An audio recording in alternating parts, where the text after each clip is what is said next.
आज मैंने एक सीरीज देखी जिसका नाम है द सेडक्शन, जो कि एक 18+ सीरीज है, फुल ऑन 18+ सीरीज है। जिस सीरीज को देखने से पहले मुझे यही लगता था कि फ्रेंच के अंदर सुंदर लड़का लड़की नहीं है, क्योंकि इससे पहले जितनी भी फ्रेंच मूवीज मैंने देखी उसमें ना लड़के सुंदर थे ना लड़की सुंदर थी। लेकिन इस सीरीज के अंदर इतनी सारी ब्यूटीफुल वुमेन्स हैं, खास तौर पर हमारी मेन लीड। और इस सीरीज को जब मैंने पहली बार इसका ट्रेलर देखा था तो मुझे लगा कि ये कोई ब्रिटिश या अमेरिकन सीरीज होगी, लेकिन नहीं, ये एक फ्रेंच सीरीज है जो कि HBO पे रिलीज हुई। अभी के लिए पहला एपिसोड आया है जिसको देख के मैंने कंप्लीट कर लिया है, जिसके अंदर हमको कहानी देखने को मिलती है 17th सेंचुरी 1782 की करीब की कहानी देखने को मिलती है फ्रेंच के अंदर, जहाँ पे सब कुछ मेल डोमिनेंस होता है, सब कुछ मेल डिसाइड करते हैं। और वहाँ की सोसाइटी, जब मैं बोलता हूँ मेल डोमिनेंस होती है, तो हमारी सोसाइटी से कम्प्लीटली डिफरेंट है। इवन इसके अंदर उस चीज को दिखाया नहीं गया, लेकिन वेस्टर्न कंट्रीज के अंदर 18th सेंचुरी तक ये माना जाता था कि औरतों के अंदर आत्मा नहीं होती, इसी वजह से उनको घर से बाहर नहीं निकलने दिया जाता था बिना किसी पुरुष के। अगर बच्चा भी है, गोद में भी है, तो उसको लेके वो बाहर जा सकती है, लेकिन अगर पुरुष नहीं है तो नहीं जा सकती, क्योंकि वो खो जाएंगी, उनके अंदर आत्मा नहीं है। तो मेल डोमिनेंस उस समय बहुत ज्यादा था, बहुत गलत तरीके से। और उसी का शिकार होती है हमारी मूवी की मेन हीरोइन इजाबेल, जो कि एक चर्च के अंदर रहती है, एक नन आप कह सकते हैं, मुझे नहीं पता एक्जैक्टली वो उपाधि क्या होती है, लेकिन वहाँ पे ये रहती है और बहुत अच्छी इनोसेंट लड़की होती है, बहुत भोली भाली लड़की होती है। बट एक दिन एक लड़की को इनसे प्यार हो जाता है और दोनों एक दूसरे से शादी करना चाहते हैं, दोनों शादी भी कर लेते हैं। लेकिन उसके बाद एक रात जैसी कंप्लीट होती है, लड़का छोड़ के भाग जाता है और वहां से इजाबेल का दिल टूट जाता है। वो बहुत ज्यादा गुस्सा होती है, इवन वो अपनी जान लेने की कोशिश करती है। लेकिन जब वो मरने वाली होती है या कहीं कूदने वाली होती है, तब वो डिसाइड करती है कि वो इस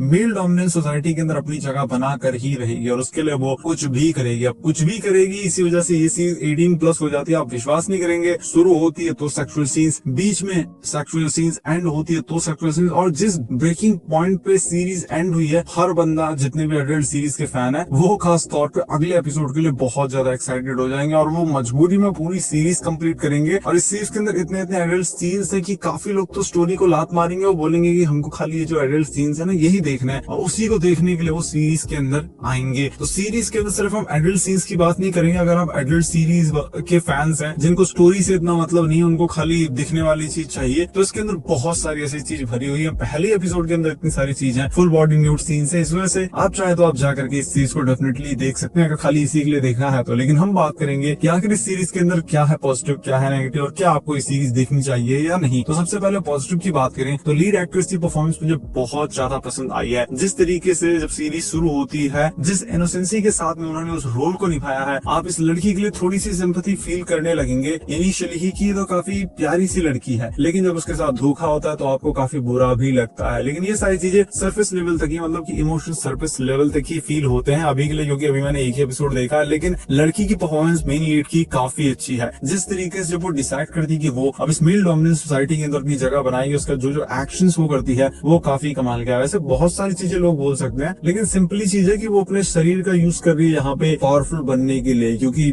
जितने भी उस टाइम के अमीर आदमी है या कोई भी हो, उनको क्या चाहिए, सुंदर लड़की चाहिए, और ये सुंदर है। दूसरा पॉजिटिव, इसके विजुअल्स और एटमॉस्फेयर बहुत अच्छी तरीके से इसके अंदर 17th सेंचुरी के फ्रांस को दिखाया गया है। चाहे वो चर्च के सीन हो, जिस तरीके से कपड़े धोए जाते हैं, उस समय जो साबुन यूज किया जाता था, उस समय के जो कपड़े हुआ करते थे, उस समय जिस तरीके से रथों पे जाया करता था, कैंडल से जिस तरीके से रूम को सजाया जाता था, हर एक चीज देखने में बहुत ज्यादा अच्छा लगता है और आपको लगेगा आप 17th सेंचुरी में ही पहुंच गए हैं फ्रांस के अंदर। नेक्स्ट पॉजिटिव है माइंड गेम, जहाँ पे सीरीज के अंदर कोई बहुत ज्यादा फैंसी ड्रामा देखने को नहीं मिलता, लाउड ड्रामा देखने को नहीं मिलता। उसके बाद भी यहाँ पे हर एक कैरेक्टर अपने डायलॉग के थ्रू माइंड गेम खेलने लगता है और हर कोई एक दूसरे को हराना चाहता है। खासतौर पर जो हमारी मेन हीरोइन है, ये बहुत बड़े सपने देख रही है, उसके लिए किस तरीके से माइंड गेम खेलती है। और एंड में जिस तरीके से चीजें दिखाई गई हैं कि, और एंड में क्या कहें पूरी सीरीज के अंदर ही, कि अब जब इसने डिसाइड कर लिया कि कुछ भी करेगी और उसके लिए किस तरीके से बड़े बड़े लोगों से कनेक्शन बनाने लगती है। अभी वैसे किसी बड़े इंसान से कनेक्शन बनाई नहीं है, एक ब्रेकिंग पॉइंट आया था पहले एपिसोड के एंड में, तो वहां से हमको पता लग रहा है कि हाँ, यहाँ पे ये लड़की काफी दिमाग लगा रही है, क्योंकि बड़ा बनने के लिए सिर्फ शरीर नहीं, दिमाग भी चाहिए होता है। तो आगे देखने के लिए मैं डेफिनेटली काफी एक्साइटेड हूँ कि आगे क्या होता है सीरीज के अंदर। साथ में सीरीज की जो थीम है वो भी काफी अच्छी है। सीरीज के अंदर ट्रॉमा, पावर, सेड्यूशन, इन सारी चीजों के ऊपर बहुत अच्छी तरीके से, डीप तरीके से ध्यान दिया गया और उसको बहुत अच्छी तरीके से हमें दिखाया गया है। वैसे ज्यादा मुझे कुछ बोलना नहीं चाहिए अभी इनके ऊपर, क्योंकि अभी पहला ही एपिसोड मैंने देखा है, लेकिन फिर भी पहला एपिसोड देखने में काफी अच्छा लगता है। इस सीरीज का एक जॉनर आप जान लीजिए कि ये सीरीज एक सेक्सुअल पॉलिटिकल सीरीज है। इसके अंदर पॉलिटिक्स खेली जा रही है, बट सेक्सुअल चीजें बहुत सारी देखने को मिलेंगी। इस पहले एपिसोड को देख के आपको पता लग जाएगा। तो इस सीरीज को फैमिली के साथ तो आई गेस आप लोग समझ समझ ही गए होंगे, बिल्कुल भी नहीं देखना है। लेकिन अब सीरीज के थोड़े नेगेटिव की बात करते हैं। पहला तो ये इंडिया के अंदर रिलीज नहीं हुआ, पता नहीं क्यों रिलीज नहीं हुआ। इसको आपको HBO पे VPN लगा के देखना पड़ेगा। आई थिंक रिलीज करना चाहिए डेफिनेटली, क्योंकि काफी अच्छी सीरीज मुझे तो लग रही है। साथ में एपिसोड्स को थोड़ा और ज्यादा फास्ट पेस रख सकते हैं, उसको थोड़ा और इंगेजिंग बना सकते हैं उन लोगों के लिए जो लोग स्लो बर्न सीरीज देखना पसंद नहीं करते। लेकिन उनका भी जुगाड़ इसके अंदर किया गया, इसके अंदर एडल्ट सीन्स डाले गए तो वो लोग भी इंगेज रहेंगे। और एक और चीज आप नोटिस करेंगे, सीरीज के अंदर कैरेक्टर्स सारे के सारे ग्रे हैं, ना कोई अच्छा है ना कोई बुरा है। मतलब आप किसी को ये नहीं बोल पाएंगे कि ये लड़की काफी अच्छी है, वो अच्छी भी है बुरी भी है। तो ये भी एक काफी अजीब चीज है, और जिसके बारे में मुझे नहीं लगता मुझे भी पूरी तरीके से कहना चाहिए, क्योंकि अभी सीरीज का पहला ही एपिसोड मैंने देखा है। तो जब सब एपिसोड आ जाएंगे उनको देख के मैं बता सकता हूँ एक्जैक्टली की सीरीज मुझे कैसी लगी। लेकिन एक कैटेगरी के लिए मस्ट वॉच सीरीज है, उनको कुछ और देखना नहीं। अगर एडल्ट सीरीज के फैन हो,